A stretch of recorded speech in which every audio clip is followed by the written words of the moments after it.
Halo teman-teman semuanya, selamat datang kembali ke channel YouTube Arif Victory Channel Zero One. Pada kesempatan kali ini aku bakalan nge-breakdown yaitu visual opening kedua dari Kamen Rider Zetsu yang telah rilis atau telah tayang di episode 26 Kamen Rider Zetsu, yang dimana itu visual openingnya cakep banget guys ya. Dan oke, langsung aja biar gak kelamaan durasinya. Di sini karena aku mau breakdown secara singkat, untuk itu langsung aja aku breakdown opening kedua dari Kamen Rider Zetsu. Di awal openingnya ditampilin dengan lukisan yang dirantai, yaitu ini jadi sebuah simbol bahwasannya Kode dan Baku tidak lagi memiliki kerja sama lagi di sini guys, yang dimana Baku udah nggak percaya lagi terhadap Kode karena di prekognitifnya Kode itu hanya menganggap Baku sebagai pion dan kapan saja bisa dibuang gitu. Baku di sini nggak sudi gitu ya dijadiin pion gitu aja oleh Kode. Di scene berikutnya, di dalam lukisan yang dirantai itu jadi diperlihatkan dengan sebuah flashback kejadian selama 24 episode yang dijabarkan lewat visual opening yang pertama. Ini menjadi sebuah tanda bahwasannya semua hal yang dialami Baku selama 24 episode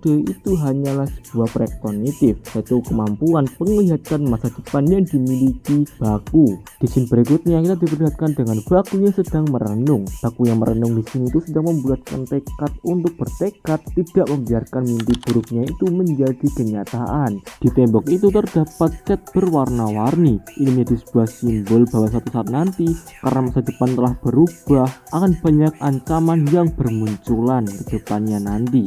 Baku yang berubah menjadi Kamen Rider Zetsu itu menandakan bahwa Baku sudah siap menghadapi itu semua. Di scene berikutnya itu diperlihatkan dengan Baku, Pak Fujimi, Nemu, Minami, dan Mbak Nasuka yang sedang berjalan di tengah kota dengan bahagia. Di scene berikutnya diperlihatkan dengan Baku atau rutinitasnya Baku yang terasa kayak berjalan terbalik. Baku pun tidur dan masuk ke dunia mimpi sebagai agent number 7. Di dunia mimpi di tengah kota, semua orang itu diselimuti oleh asap hitam. Asap hitam ini melambangkan para nightmare. Kalau kita artikan scene tersebut, yang dimana orang itu diselimuti oleh asap hitam, itu kemungkinan adalah menggambarkan bahwa manusia telah mempunyai nightmare di tubuhnya. Lanjut ke scene berikutnya, yang dimana di sini tuh Komandan Zero berjalan mendekati tulisan kode, sedangkan The Lady berjalan menjauhinya. Nah, scene ini kalau kita maknai, yang dimana Komandan Zero lah yaitu pemimpin dari organisasi kode atau jatuh setia terhadap organisasi kode, sedangkan The Lady di sini sangat membenci organisasi kode karena kode di sini tuh ingin menculik atau mengambil Nemu, dan The Lady sebagai ibunya berusaha melindungi Nemu agar tidak diculik oleh kode. Itulah alasan kenapa The Lady itu berjalan menjauhi tulisan kode, karena The Lady itu membenci kode dengan alasan melindungi Nemu. Lanjut ke scene berikutnya, yang dimana di sini Nox itu sama seperti The Lady tadi, yang dimana dia itu berjalan menjauhi tulisan kode. Nox itu kan membenci kode karena Nox itu ketika butuh bantuan kode itu tidak mau membantunya. Itulah alasan kenapa Nox itu berjalan menjauhi tulisan kode, karena Nox itu kecewa terhadap kode guys. Di sini cukup unik guys, yang dimana Nox itu kan berjalannya itu berganti outfit dari putih ke hitam. Nah, outfit putih itu menandakan bahwa Nox itu sedang di dunia mimpi, sedangkan outfit yang berwarna hitam kan itu menandakan bahwa Odaka Kensei akan Nox di dunia nyata. Lanjut ke scene berikutnya, yang dimana scene berikutnya itu menampilkan kode number 3 yang sedang memegang pistol dengan ekspresi wajah yang aneh. Pistol kalau kita maknai itu artinya adalah sebuah ancaman, sedangkan ekspresi wajah yang aneh itu bisa menandakan bahwa kode number 3 kemungkinan sedang menyimpan rahasia tersembunyi atau ada rencana tersembunyi dari kode number 3. Dan kalau kita gabungkan maknanya itu bisa mengacu pada sebuah pengkhianatan di dalam organisasi tersebut, yang dalam artian kode number 3 tidak sepenuhnya dapat dipercaya guys. Dia itu kemungkinan itu sedang kayak ada sesuatu hal yang sedang ia rencanakan. Lanjut ke scene berikutnya, di scene berikutnya ini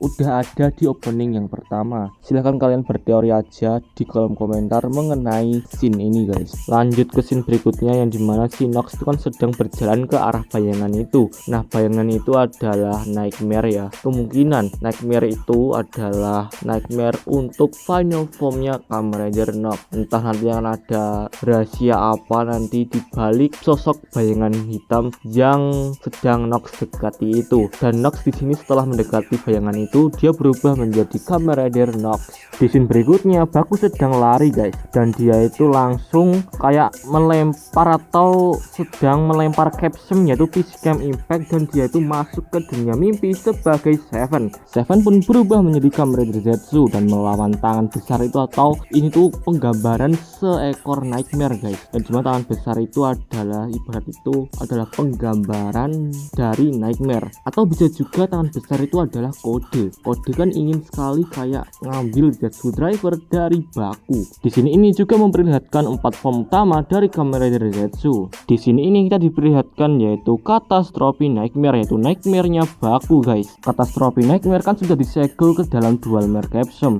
tetapi untuk story-nya itu belum komplit guys, dan dia itu akan muncul kembali dalam rangka untuk debutnya si Ultron Form. Di sini ini kita diperlihatkan yaitu penampakan dari karakternya bernama Zik, tetapi nggak terlalu jelas guys mukanya, dan dia itu berubah menjadi Kamen Rider Dawn. Di sini ini kita diperlihatkan yaitu team up dari secondary rider dan juga primary rider di series Kamen Rider Zetsu. Jadi di arc kedua ini Kamen Rider Nox dan Kamen Rider Zetsu akan sering bekerja sama. Di scene berikutnya kita diperlihatkan yaitu 5 siluet atau kayak 5 bayangan, entah ini tuh Nightmare baru atau jangan-jangan ini tuh organisasi baru atau kayak villain baru yang akan muncul di series Kamen Rider Zetsu. Jadi ini adalah musuh terbaru bagi Baku guys. Di sini ini kita diperlihatkan dengan The Lady yang di belakangnya itu banyak sekali kupu-kupu ungu yang membentuk seketika itu kayak sayap kupu-kupu guys. Di sini ini tuh menggambarkan bahwa The Lady lah sosok yang mengirimkan para Nightmare ini untuk bisa ada di tubuhnya manusia. Jadi lewat kupu-kupu ungu inilah bibit dari Nightmare yang kemudian itu masuk ke dalam tubuhnya seseorang, dan seseorang itu akan memiliki seekor Nightmare. Di scene berikutnya kita diperlihatkan dengan Nemu yang berada di kediamannya The Lady. Di scene berikutnya kita diperlihatkan dengan Baku yang sedang melawan Nightmare-nya sendiri yaitu Catastrophe Nightmare. Di sini ini kita diperlihatkan dengan Nemu yang sedang menari dan bergonta-ganti outfit dengan cepat guys. Nah,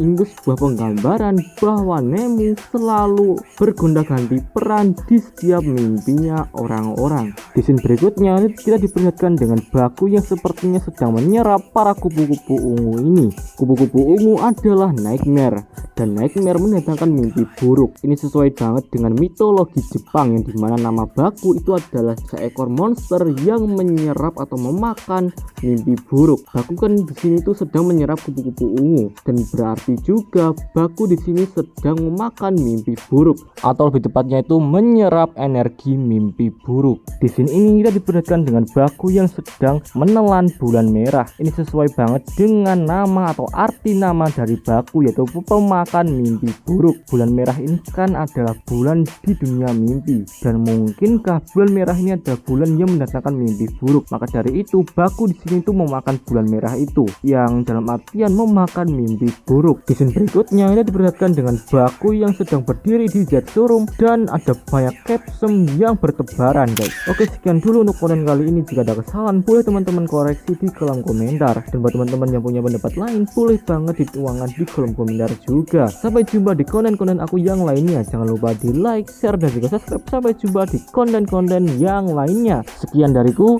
bye bye.